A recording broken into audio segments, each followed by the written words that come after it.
Underestimate Chiwenga at your own risk.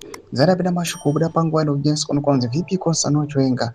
Pangwa appears to be victorious. But kuti there are many failed attempts. Aruka pangwa inachitwa ne the 2030 group. Ichachida kubloka, kuataka, kudismantle VP Consano Chiwenga, but it seems like VP Consano Chiwenga is destined to conquer. Zarabina mashukana mdaji kwa pangwa Nama critics. AKF3 in the future 2030 to subscribe or like on continue to the bell icon. Pangwa ile to not as makomich and post this picture of VP Consano Chiwenga na murpona iri obdanyura achiti. How many failed attempts did the 2030 group make to block Chiwenga?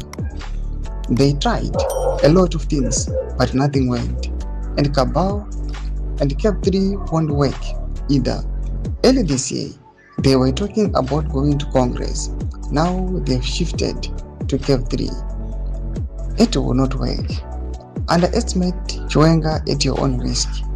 The more they fight him, the more they trigger him to take them down.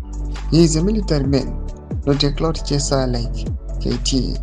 This word brought to you by Isaac McCormick. Doma developments Arbuda Pangwa ine Argon wants VP Consano Chiwenga is being attacked. Pangwa inokuda kukonekwa kunzi is against corruption, is against the people who want to capture the state. Those little VP Consano Chiwenga are attacked, but at the same time they must handle him. I was really very careful, just because if they do any attempt to fire him, the 2017 chaos and drama can reignite again.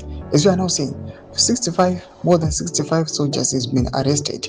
Pangwa vauya vaka distributor pamphlets against the people army, which means the military now is now compromised. Trigananda Pangwa inatana support vanono zvachokwadi, and they are resisting this illegal bill. In the comment section, you deserve to leave them to the page. So subscribe or like up on the bell icon.